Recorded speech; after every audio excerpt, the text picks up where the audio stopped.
Avez-vous déjà ressenti que certaines vérités bibliques vous étaient volontairement cachées? Comme si les enseignements traditionnels ne vous révélaient qu'une partie de l'histoire, laissant dans l'ombre des passages troublants qui pourraient remettre en question tout ce que vous croyez savoir sur Dieu et son jugement. Aujourd'hui, nous allons explorer ensemble l'un des versets les plus terrifiants de toute la Bible. Un verset si bref, si discret, qu'il passe presque inaperçu entre des généalogies et des récits familiaux. Et pourtant, ce simple verset contient peut-être la sentence la plus effrayante jamais prononcée contre un être humain. Imaginez un instant, un homme dont l'histoire entière tient en quelques mots. Un homme qui appartenait au peuple élu, descendant direct des patriarches. Un homme qui, en apparence, avait tout pour lui. Et pourtant, en un instant, Dieu lui-même décide de lui ôter la vie. Sans procès public, sans avertissement préalable, sans seconde chance. Ce verset se trouve en Genèse 38, 7, et il dit simplement « premier-né de Juda, était méchant aux yeux de l'Éternel, et l'Éternel le fit mourir. » C'est tout. Aucune explication détaillée, aucune liste de crimes commis. Juste cette terrible sentence. Il était méchant aux yeux de l'Éternel, alors Dieu l'a fait mourir. Cette histoire soulève des questions profondes sur la nature de Dieu, sur sa justice, sur ce qu'il voit vraiment quand il nous regarde. Et surtout, elle nous place face à une réalité que beaucoup préfèrent ignorer. Dieu juge le cœur, pas seulement les apparences, et son jugement peut être aussi soudain que définitif. Si vous avez déjà ressenti que certaines vérités bibliques vous étaient cachées, ou si vous connaissez quelqu'un qui cherche des réponses plus profondes, laissez un j'aime maintenant et abonnez-vous à la chaîne pour recevoir d'autres contenus qui pourraient vous éclairer. Mais avant d'aller plus loin dans cette histoire fascinante et troublante, prenons un moment pour comprendre qui était cet homme dont la vie fut si brutalement interrompue par Dieu lui-même. Il n'était pas n'importe qui. Il était le premier-né de Juda, l'un des 12 fils de Jacob. Cela signifie qu'il appartenait à la lignée choisie, celle-là même qui devait un jour donner naissance au Messie. Il était l'héritier direct des promesses faites à Abraham, Isaac et Jacob. Il était destiné à perpétuer cette lignée sacrée, à être un maillon dans la chaîne qui mènerait au Sauveur du monde. Et pourtant, malgré ce privilège immense, malgré cet héritage spirituel exceptionnel, Dieu l'a jugé, Dieu l'a condamné, Dieu l'a fait mourir. Ce n'était pas un roi païen comme Pharaon, ce n'était pas un ennemi déclaré d'Israël comme Goliath. C'était quelqu'un qui appartenait au peuple de Dieu, quelqu'un qui, en apparence, faisait partie des élus. Alors que s'est-il passé? Qu'a fait pour mériter un tel jugement? La Bible reste étrangement silencieuse sur les détails. Elle nous dit simplement qu'il était méchant aux yeux de l'Éternel. Ce silence biblique est en lui-même révélateur. Il nous invite à réfléchir, à méditer, à chercher plus profondément. Et c'est exactement ce que nous allons faire aujourd'hui. Nous allons explorer ensemble les indices cachés dans ce verset et dans son contexte. Nous allons examiner les implications théologiques de cette histoire troublante. Et surtout, nous allons découvrir ce qu'elle nous révèle sur notre propre relation avec Dieu aujourd'hui. Car l'histoire n'est pas simplement un récit ancien et poussiéreux, c'est un avertissement éternel. Un avertissement qui résonne peut-être plus fort aujourd'hui qu'à n'importe quelle autre époque. Plongeons maintenant dans les mystères profonds de ce verset biblique qui a le pouvoir de transformer notre compréhension de Dieu et de son jugement. Commençons par examiner de plus près ce que signifie réellement l'expression « méchant aux yeux de l'Éternel ». Dans le texte hébreu original, le mot utilisé est « ra », qui peut être traduit par « mauvais »,« méchant »,« malveillant » ou « nuisible ». C'est un terme fort qui implique une méchanceté active, intentionnelle, persistante. Ce n'est pas une simple erreur de parcours, ce n'est pas une faiblesse momentanée. C'est un état d'être, une condition du cœur. N'a pas simplement fait quelque chose de mal. Il était méchant.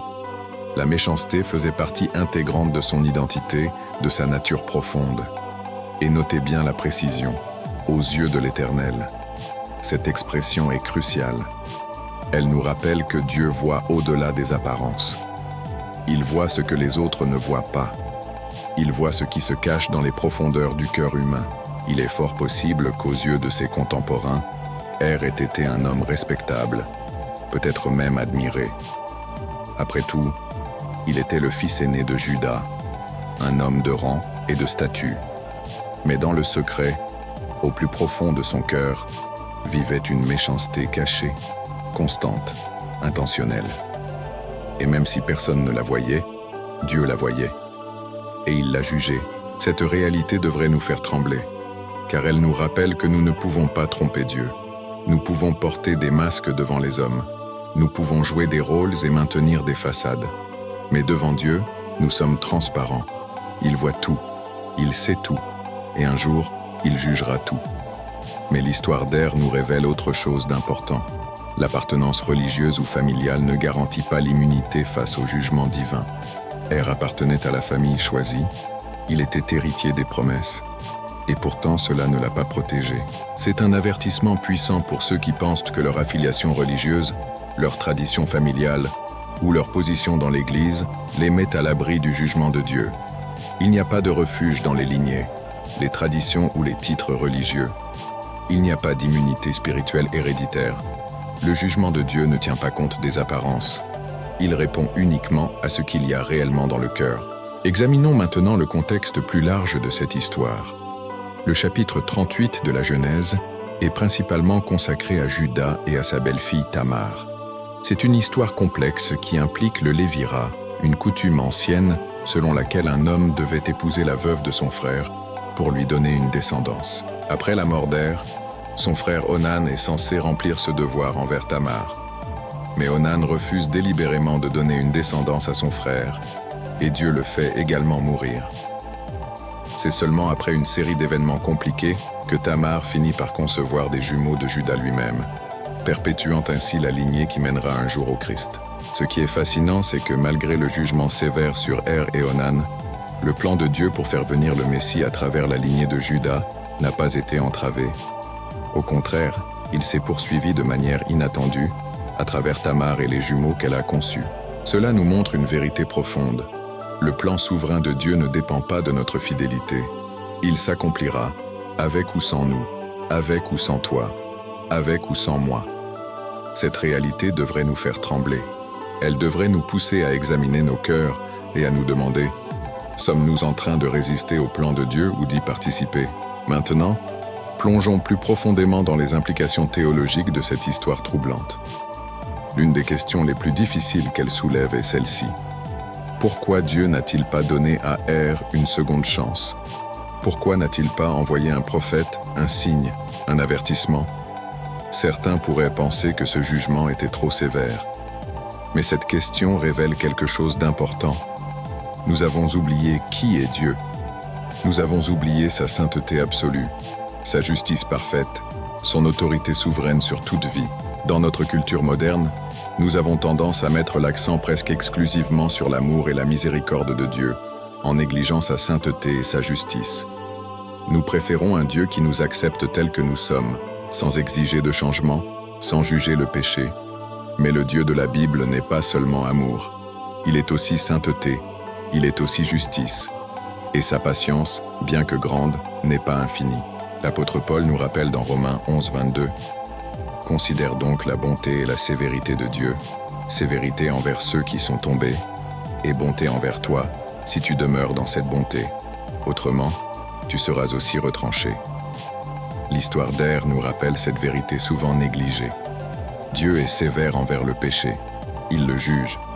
Et parfois, ce jugement est rapide et définitif. Mais ne nous arrêtons pas là. Car cette histoire contient aussi des indices fascinants sur la nature du péché qui a provoqué un tel jugement. Bien que la Bible ne précise pas exactement ce qu'Er a fait, le contexte nous donne quelques indications. Le chapitre 38 de la Genèse est rempli de références à l'immoralité sexuelle, à la tromperie, à l'égoïsme. Onan, le frère d'Er, est puni pour avoir refusé de donner une descendance à son frère, un acte décrit comme « mauvais aux yeux de l'Éternel », la même expression utilisée pour Er. Cela suggère que le péché d'Er pourrait avoir été de nature similaire, peut-être lié à l'immoralité sexuelle, à l'égoïsme ou à un mépris des responsabilités familiales et des lois divines. Ce qui est certain, c'est que ce péché n'était pas accidentel ou momentané. L'expression était méchant, en hébreu, implique un état continu, une habitude, un mode de vie. Er n'a pas simplement commis une erreur, il vivait dans le péché, délibérément, constamment, sans repentance. Et c'est peut-être là que réside la clé de cette histoire troublante. Ce n'est pas tant la nature spécifique du péché qui a provoqué le jugement de Dieu, mais l'attitude du cœur qui l'accompagnait. Une rébellion délibérée, persistante, impénitente contre Dieu et ses lois. Cette interprétation est cohérente avec ce que nous savons du caractère de Dieu, à travers l'ensemble des Écritures. Dieu est patient. Il est lent à la colère. Il donne de nombreuses occasions de se repentir. Mais face à un cœur endurci qui refuse obstinément de se détourner du mal, son jugement finit par tomber. Commentez ci-dessous si vous avez déjà découvert des indices similaires dans vos lectures bibliques ou si vous souhaitez partager votre propre interprétation de ces passages. Je suis impatient de découvrir vos perspectives. Maintenant, examinons quelques autres cas dans la Bible où Dieu a exercé un jugement similaire, rapide et définitif. Ces parallèles nous aideront à mieux comprendre l'histoire d'Er et ses implications pour nous aujourd'hui. Pensez à Nadab et Abihu, les fils d'Aaron, qui ont offert un feu étranger devant l'Éternel, contrairement à ses commandements. Lévitique 10:2 nous dit que le feu sortit de devant l'Éternel et les consuma, ils moururent devant l'Éternel. Ou considérez Ananias et Saphira dans le livre des Actes, qui ont menti au Saint-Esprit concernant le prix d'un terrain qu'ils avaient vendu. Ils sont tous deux tombés morts sur le champ. Dans chacun de ces cas, nous voyons un jugement divin rapide et définitif en réponse à un péché délibéré, souvent commis dans un contexte de privilège spirituel particulier. Ces histoires nous rappellent une vérité importante. Plus grand est le privilège, plus grande est la responsabilité. Er, en tant que premier-né de Juda et héritier des promesses, avait reçu un privilège immense. Et avec ce privilège venait une responsabilité tout aussi grande. Jésus lui-même a dit « On demandera beaucoup à qui l'on a beaucoup donné, et on exigera davantage de celui à qui l'on a beaucoup confié. » Luc 12:48. Cette vérité s'applique à chacun de nous aujourd'hui. Si nous avons reçu la connaissance de Dieu, si nous avons entendu l'Évangile, si nous avons eu accès à sa parole, alors nous avons reçu un privilège immense. Et avec ce privilège vient une responsabilité tout aussi grande. Mais il y a une différence cruciale entre notre situation et celle d'Er. Nous vivons après la croix. Nous vivons dans l'ère de la grâce. Nous avons un avocat auprès du Père, Jésus-Christ le juste, qui a payé le prix de nos péchés. Cela ne signifie pas que Dieu tolère le péché aujourd'hui. Cela signifie qu'il a fourni un moyen d'échapper à son jugement, la repentance et la foi en Jésus-Christ. Hébreux 10, 26-27 nous avertit « Car si nous péchons volontairement, après avoir reçu la connaissance de la vérité, il ne reste plus de sacrifice pour les péchés, mais une attente terrible du jugement et l'ardeur d'un feu qui dévorera les rebelles. » L'histoire d'Er nous rappelle donc que le jugement de Dieu est réel, il est certain. Et pour ceux qui persistent dans le péché sans repentance, il peut être soudain et définitif. Mais elle nous rappelle aussi la miséricorde de Dieu, car contrairement à Er, nous avons encore du temps. Nous avons encore l'opportunité de nous repentir, de nous tourner vers Dieu, de recevoir son pardon par la foi en Jésus-Christ. C'est peut-être la leçon la plus importante de cette histoire troublante, l'urgence de la repentance, l'urgence de mettre notre vie en ordre avec Dieu avant qu'il ne soit trop tard. Maintenant, explorons quelques découvertes archéologiques et documents anciens qui jettent un éclairage supplémentaire sur cette histoire fascinante. Des tablettes cunéiformes découvertes en Mésopotamie révèlent que dans les cultures anciennes du Proche-Orient, le rôle de premier-né était considéré comme sacré. Le premier-né n'héritait pas seulement des biens de son père, mais aussi de ses responsabilités religieuses et sociales. Il était censé maintenir l'honneur de la famille et assurer la continuité du culte familial. Si Er a failli à ses responsabilités, s'il a déshonoré le nom de sa famille ou négligé ses devoirs religieux, cela aurait été considéré comme particulièrement grave, surtout dans le contexte de la lignée choisie de Juda. Des documents découverts à Ougarit, une ancienne cité cananéenne, suggèrent également que l'immoralité sexuelle était souvent liée aux cultes idolâtres dans cette région à l'époque patriarcale. Il est possible qu'Er se soit laissé influencer par les pratiques cananéennes environnantes, compromettant ainsi la pureté de la lignée messianique. Ces découvertes nous aident à comprendre le contexte historique et culturel dans lequel cette histoire s'est déroulée. Elles nous rappellent que le jugement de Dieu sur Er n'était pas arbitraire ou capricieux. Il était basé sur une violation délibérée et grave des lois divines, dans un contexte où Er avait reçu un privilège et une responsabilité particuliers. Mais au-delà de ces considérations historiques, l'histoire d'Er nous parle aujourd'hui. Elle nous parle de la réalité du jugement divin. Elle nous parle de l'importance de l'intégrité du cœur. Elle nous parle de l'urgence de la repentance. Car en fin de compte, cette histoire n'est pas seulement à propos d'Er. Elle est à propos de chacun de nous. Elle nous pose cette question cruciale. Quel genre de vie menons-nous? Sommes-nous justes aux yeux des hommes, mais méchants aux yeux de l'Éternel? Maintenons-nous une façade de piété tout en nourrissant le péché dans notre cœur? L'histoire d'Er nous rappelle que Dieu voit au-delà des apparences. Il voit ce qui se cache dans les profondeurs de notre être. Et un jour, il jugera non seulement nos actions, mais aussi nos motivations, nos pensées, nos désirs secrets. Cette réalité peut sembler effrayante, et elle devrait l'être dans un certain sens. La crainte de l'Éternel est le commencement de la sagesse, nous dit le livre des Proverbes. Une crainte saine de Dieu et de son jugement peut nous pousser à examiner nos cœurs, à confesser nos péchés, à chercher sa face. Mais cette réalité est aussi libératrice, car elle nous rappelle que nous n'avons pas besoin de vivre dans la duplicité. Nous n'avons pas besoin de maintenir des façades. Nous pouvons être authentiques devant Dieu, reconnaître nos faiblesses, confesser nos péchés et recevoir son pardon et sa guérison. L'apôtre Jean nous assure: si nous confessons nos péchés, il est fidèle et juste pour nous pardonner nos péchés et nous purifier de toute iniquité. 1 Jean 1:9. Voilà la bonne nouvelle au cœur de cette histoire troublante. Contrairement à Er, nous avons encore l'opportunité de nous repentir. Nous avons encore l'opportunité de mettre notre vie en ordre avec Dieu. Nous avons encore l'opportunité de recevoir son pardon et sa grâce. Mais cette opportunité n'est pas éternelle. Le temps de la grâce a une fin. Comme le dit l'Écriture, « Aujourd'hui, si vous entendez sa voix, n'endurcissez pas vos cœurs. » Hébreux 3:15. L'histoire d'Er nous rappelle l'urgence de cette décision. Elle nous rappelle que le jugement de Dieu peut être soudain et définitif. Elle nous appelle à ne pas remettre à demain ce qui doit être fait aujourd'hui. Alors que devons-nous faire concrètement à la lumière de cette histoire troublante? Permettez-moi de vous suggérer quelques étapes pratiques. Premièrement, examinez votre cœur. Demandez à Dieu de vous révéler tout péché caché, toute méchanceté secrète qui pourrait s'y trouver. Le psalmiste priait: « Sonde-moi, ô Dieu, et connais mon cœur, éprouve-moi et connais mes pensées. Regarde si je suis sur une mauvaise voie, et conduis-moi sur la voie de l'éternité. » Psaume 139, 23, 24. Faites de cette prière la vôtre. Deuxièmement, confessez tout péché que Dieu vous révèle. Ne le justifiez pas. Ne le minimisez pas. Ne le cachez pas. Confessez-le honnêtement et sincèrement, sachant que Dieu est fidèle et juste pour vous pardonner. Troisièmement, abandonnez la double vie.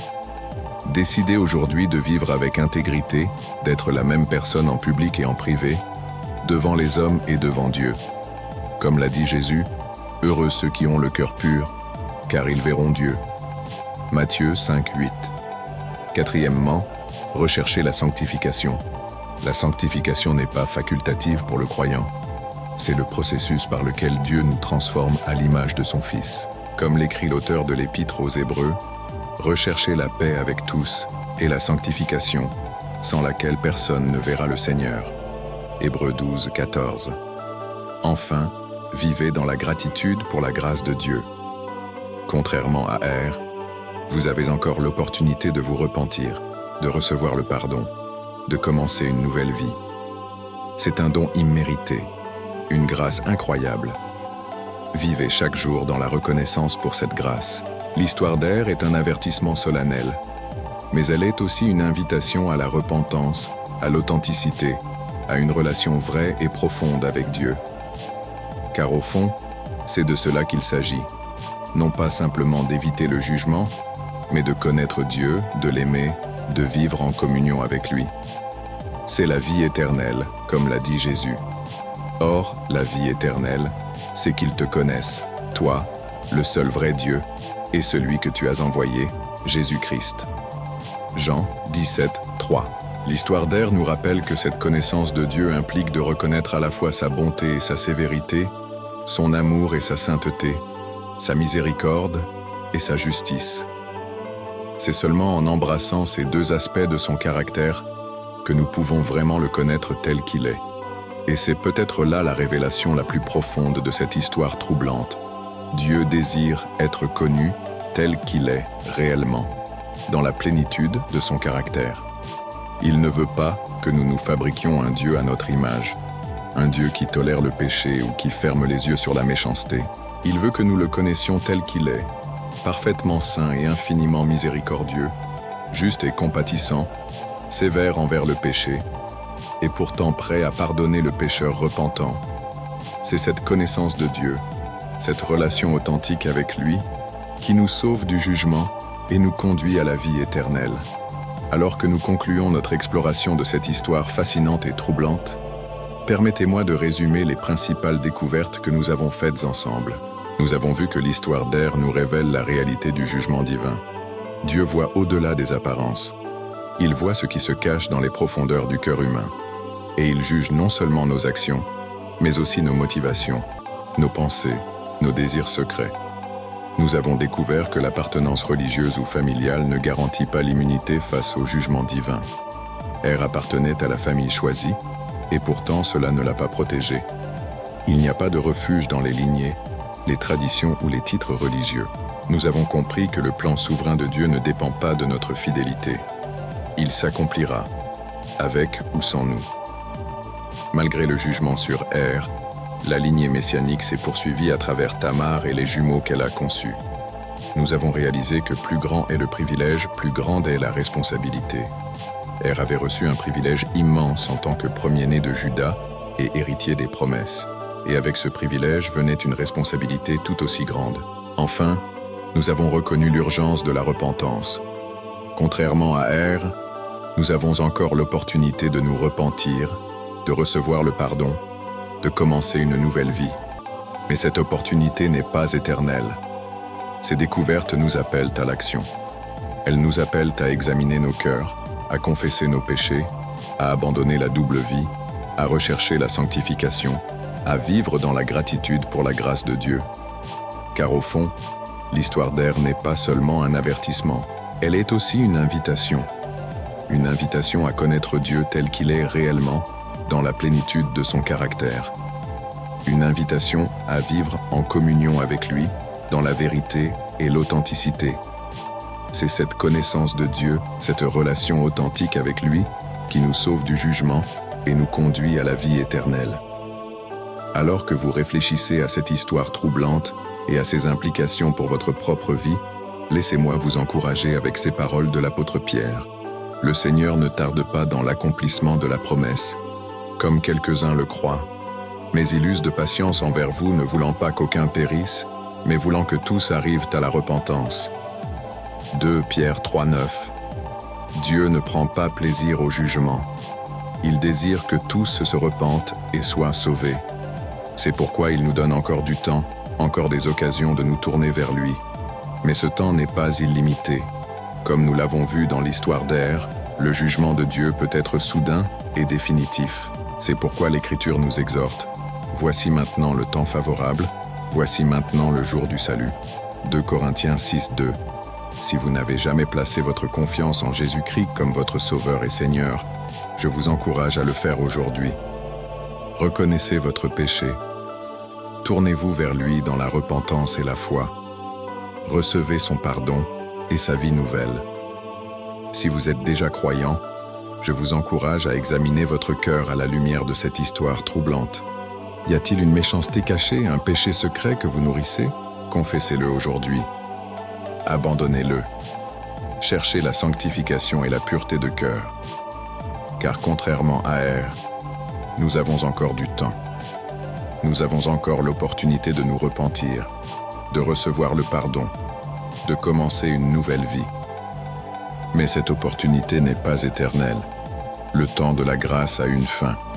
Comme le dit l'Écriture, « Aujourd'hui, si vous entendez sa voix, n'endurcissez pas vos cœurs. » Hébreux 3, 15. Voilà la plus belle vérité. Si vous lisez ces mots, si vous entendez ce message, c'est que vous avez encore du temps. Elle n'a pas eu une seconde chance. Vous, oui, Dieu tend encore sa main. Il appelle encore. Il offre encore le pardon, mais pas indéfiniment. La grâce est profonde, mais limitée dans le temps. Aujourd'hui est le jour pour revenir au Seigneur. Si vous pensez que ces révélations pourraient aider quelqu'un dans sa quête spirituelle, partagez cette vidéo avec vos proches. N'oubliez pas de vous abonner pour recevoir nos révélations hebdomadaires et activez la cloche pour ne manquer aucune nouvelle découverte. Ensemble, nous pouvons lever le voile sur les vérités cachées des textes sacrés.